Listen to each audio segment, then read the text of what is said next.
Estou aqui com o Harry, representando aqui o espaço da Star Wars.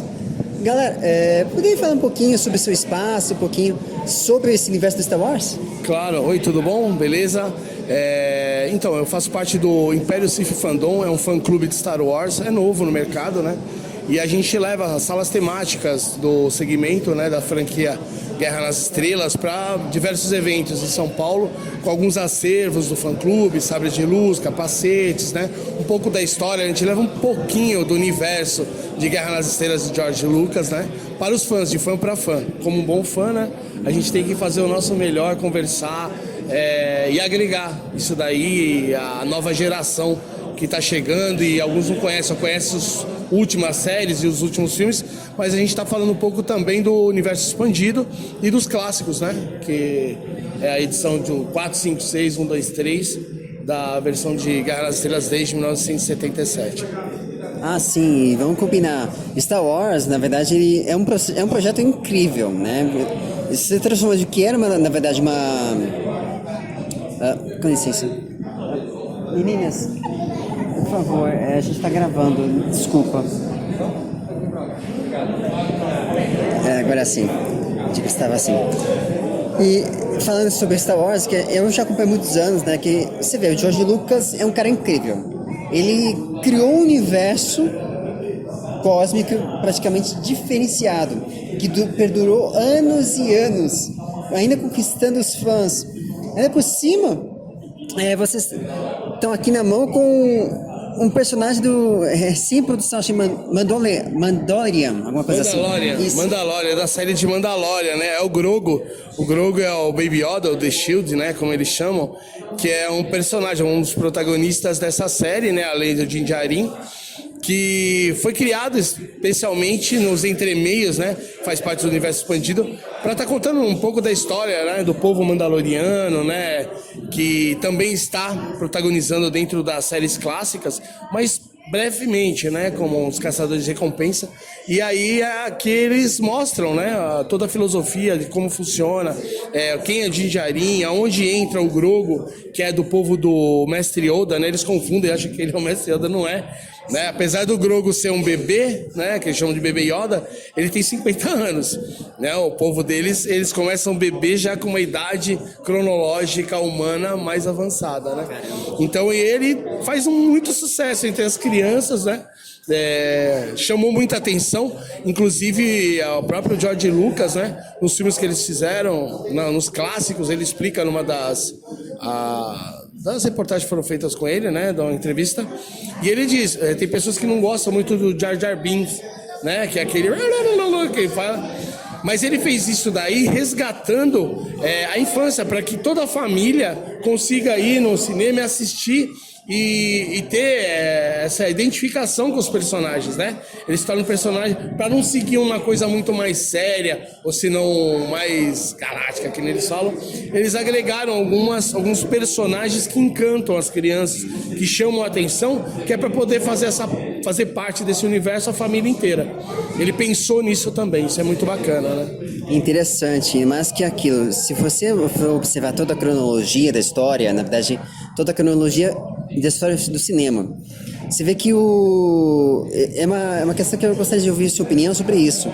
Como que foi o avanço tecnológico favorecer para poder construir os filmes? É claro, eles começaram do filme, acho que número 3, 4 e 6.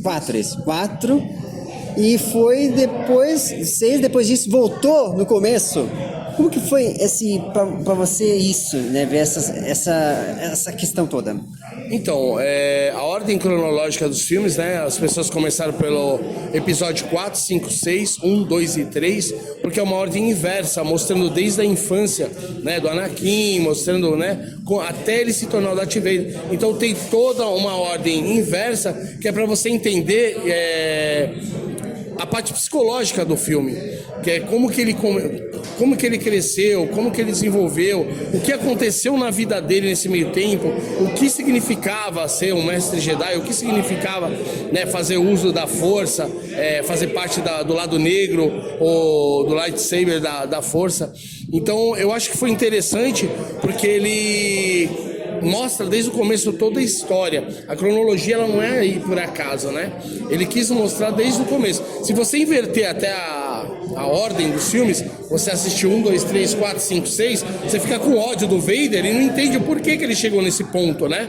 Por que ele chegou? E se você colocar, assistir pela ordem certa, 4, 5, 6, 1, 2, 3, você vai entender como ele cresceu, o que aconteceu, como ele foi corrompido pro lado negro da força, né? Porque ele entendia que assim, ele queria ser um mestre Jedi, né? Ele tinha o Obi-Wan como mestre, mas ele queria também ter uma esposa, ele queria ter filhos, ele queria ter um amor, o amor da vida dele, né? Padmé. Só que para você ser um mestre Jedi, existe o celibato, existe algumas regras que ele não podia infringir, e ele infringiu. E aí ele foi corrompido porque o lado negro prometeu para ele que ele poderia ser um mestre Jedi no lado negro e continuar tendo a Padmé, continuar tendo uma vida normal. E não foi isso que aconteceu, todo mundo viu, né? Sim. E aí chega uma hora que o mestre ainda fala para ele, fala, não... Aí ele fala, você me abandonou, você não estava do meu lado, né? Que aí é onde que é a luta, onde ele cai na lava tal, perde 95% do corpo, né? E isso daí é legal porque nessa última série de Obi-Wan, não pode dar spoiler, não vou dar spoiler. Assiste a série do Obi-Wan, que no final tem essa sequência. Eles vão se encontrar e eles vão tirar meio que essa história limpa, né?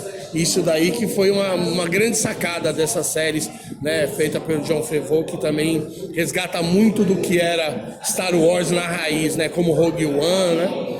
Então tem muita história, tem muita coisa psicológica, tem muita relação familiar nisso daí, né? Do rompimento, de como você agrega seus valores hoje como família, né? Psicologicamente também, a história de pai e filho, de separação, de poder ter ou não, ser corrompido quando você acha que o dinheiro fala mais alto, né? Então tem muita questão muito legal e muito atualizada também. Então acho que isso daí que é o que mostra bem o que são os clássicos, né? Ah, sim. E aí, galera, acompanhe lá o pessoal, por favor, falem as suas redes sociais pro público. Império Sith Fandom, né, pelo Instagram. A gente está no Facebook também como Império Sith. É um fã-clube de Star Wars, né, de Guerra nas Estrelas, a gente costuma falar, porque é mais raiz, né? Então a gente vai estar lá no Instagram como Império Sith Fandom. E eu faço parte também da empresa PDL Eventos Cosplay, que a gente leva personagens também de Star Wars para todos os tipos de evento, casamento, aniversário, né? E fazemos muitas ações sociais também no HC, GRAAC, ONGs, né? Então, se você tem uma ONG, se você conhece alguém, algum instituto que precise personagens de animação para ir lá alegrar, dar uma palavra, a gente faz esse serviço inteiramente grátis também, né? Qualquer tipo de ONG pode chamar a gente e ligar, entrar em contato no 11 94739 3836 e a gente está levando os personagens, né? Para alegrar um pouquinho, para fazer uma diferença na vida de quem não tem essa iniciativa, ou quem não tem acesso a esse tipo de mundo, né? Que é de Star Wars. Perfeito. Então é isso aí, galera. Sigam eles, que é um projeto aí fantástico. Quem nunca assistiu Star Wars, vou falar, assista. Vale a pena vocês conhecerem esse multiverso fantástico. Sem sombra de dúvida. E a gente agradece aí, ó, Baby Yoda usando a força. Aqui, ó. Vamos lá, ó. Né? E que a força esteja com vocês. Obrigado. Então é isso aí. Bora ao evento.